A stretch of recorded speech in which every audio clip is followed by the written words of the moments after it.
Welcome to Plant-Based News. I've got a great guest with me today, Dr. Columbus Batiste, and we're going to do 25 quick questions. How are you doing? I'm great. Let's go. Awesome. Let's go. Okay. If you had to recommend one plant-based food to improve heart health, what would it be? Green leafy vegetables. What is your go-to snack when you want to eat healthy and quick? Roasted chickpeas. Oh, I like that. What's your favorite way to de-stress after a day at work? Exercise. What is your favorite recommendation for vegan kids? Smoothies, soups, and salads. What is the healthiest canned food you think you can buy in those places where there's limited availability of fresh foods? Salt-free beans. If you could only eat one fruit for the rest of your life, what would you choose? Blueberries. If you could make one health food completely free for all the communities that you like to support, what would it be? Oh, wow. That's a good one. One health food completely free. I'm going to say smoothie packets, is the thing, is what I would make. Smoothie packets free, because I that's can see something your that point, because I think you're thinking about what, because you're very person-centered, what they're going to enjoy. Exactly. Unlimited smoothies on every corner in every shop. Yes. Okay, I'm going to that place. I'm gonna run it. I'm good. I'll put the smoothies. I'm a smoothie professional. Sounds good. Stress management, yoga or walking? Ooh. I'm going to say outdoor walking. What goes in your heart-strong smoothie? Ooh, that's great. So it's going to be almond milk. It's unsweetened. It's kale, frozen kale. It's berry mixture. Blueberries, raspberries, strawberries are the key things there, and I just blend it up. Post workout, I'll add in some soft silken tofu. But here's the key. Because it's frozen and no added ice, it makes it creamy and thick like ice cream. Because remember, I'm sugarholic, so now I can eat it in a smoothie bowl like it's in that way. What is the most common misconception you come across around plant-based diets? No protein. Which vegetable do you think everyone should eat more of to improve their heart health? I always say green leafy vegetables, and so I mean that, from kale, bok choy, mustards, collards, because of dietary nitrates. Why dietary nitrates? Dietary nitrates. You actually can help dilate the vessels and help your endothelium. And then when you get that walk outside, the sunlight, just amount of sunlight, can release the stores underneath your skin, which can help lower the blood pressure even more so.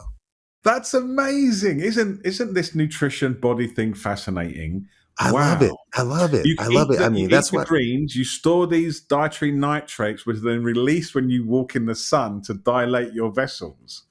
Yes. Okay, that sounds like a good thing to happen.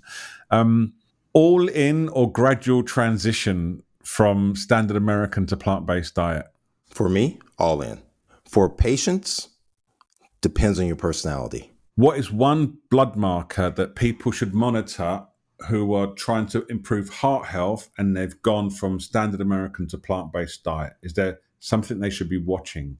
So I'm going to go C-reactive protein, a marker of inflammation and predictive of adverse cardiac events. I'm going to say apoprotein B, which is a marker of like your bad cholesterol, the cholesterol that's most atherogenic. And the third one is not one that's as easily modifiable, but it's LP, lipoprotein A, are all markers that everyone should know. Okay, I will do my homework after this call. Right. One book besides your own that you think everyone should read about health, stress, and plant-based diet? So my favorite one for stress is, I will say, The Willpower Instinct by Kelly McGonigal. I love that book. I think it's incredible. Gosh, you're gonna get me either in trouble with people if I talk about another plant-based book, because colleagues and friends out there who have a book, you're trying to get me in trouble by that. So I'll say it to mix everything together.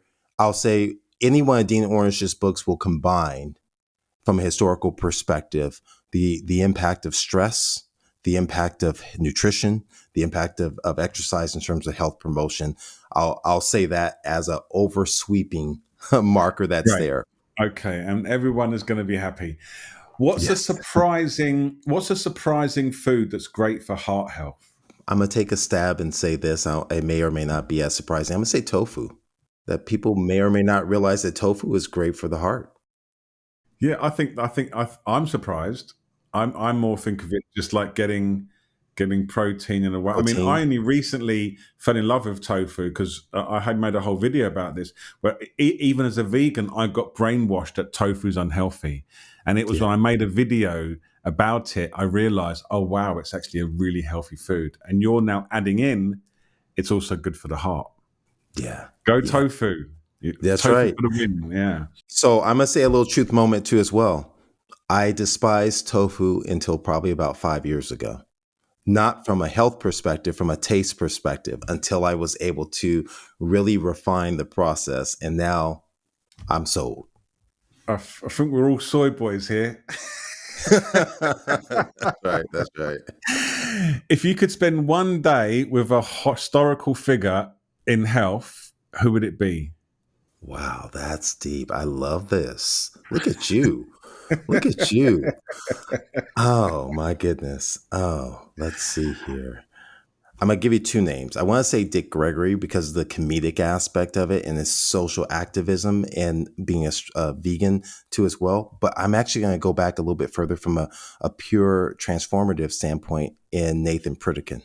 The convergence of his awareness of heart disease at the same time that President Dwight Eisenhower developed heart disease in 1955, and the trajectories were so different in terms of what he was able to develop and advance in the research he did without any training, without being a medical physician, was just so inspiring. And we all think of just our current luminaries, and we forget about Nathan Pritikin and the impact he had in changing the whole direction in terms of nutritional research. So I would Wow, love to kind of engage in his mind and seeing during that process and that journey. that's a great answer. What's one heart health myth that you wish people would stop believing? Oh, okay. That that soy and tofu is bad for you. I think that's the Okay, easy one. That's a good. low hanging fruit Good. right there. What is your favorite activity when you want to be really selfish? After obviously the selfish in your book.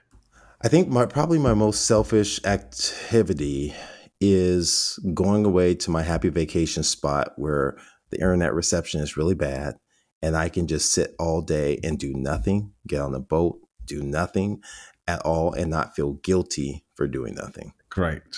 What's your favorite plant based meal you've had abroad? I'm probably going to say the one that stands out from a flavor standpoint is going to be in Jamaica. I had some jerk vegan foods and plantains Oh, and rice and nice. peas, and it Nice. was just I had not really had that before, and it was amazing. It was amazing. It sounds it. It sounds it. Okay, last one. What's your number one tip for living a long, healthy life? Besides, get selfish. Yeah, get selfish. I Get think that could be your selfish. answer. Yeah, it is. You wrote it down in a book. I actually did. Yes. That could be your answer. All right, we'll leave it there. Thank you very much. This has been really fun. I really appreciate it. No, thank you. This is great.